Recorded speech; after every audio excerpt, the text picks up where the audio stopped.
السلام عليكم. وعليكم السلام. قمنا اليوم بزيارة بيت من بيوت عرب صبيح من قبل الهجيج. أبو أحمد، لمن هذا الدار هنا؟ هذا الدار اللي حطينا على الخروب. أبو إيش؟ أبو يوسف. نعم. كان يوسف. ساكن هان؟ ساكن هان، وهذا المشتى هذا دائما بالمشتى يسكن هنا، بس صيد يتنقل لأنه كان عنده حلال. أما المشتى مقره هان دائما. إيش اسم الوادي هذا هنا؟ هنا الوادي يقولوا له مقام حمد. طيب، هذا مقام حمد اللي افهمه. نعم. يصب بوادي الغار. ويصب بوادي المدي.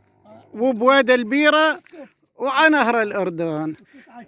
هسه هنا شايفين قبالنا مستعمرة الكيبوتس بيت كيشت. ايش اسم هذا التل اللي قبالنا هنا من الشرق؟ هذا راس الشيب. راس الشيب. اي نعم. ومن الغرب ايش التلة هذه؟ هيك الغرب، هيك تل الجبل. هذه يقولوا لها راس الوسعة. هذه راس الوسعة. ابو يوسف اللي هو ايش اسمه؟ قلنا حسين العلي. حسين على الخروف. ولد اسمه يوسف. وشنو كان له بعد اولاد؟ حسن وصالح. وسعدة وعليا. وكلهم هجم. وغزالة. هذول كلهم هجم. انا ذحين ب 48 ظل يوسف انا. له طولة عمر. اي نعم.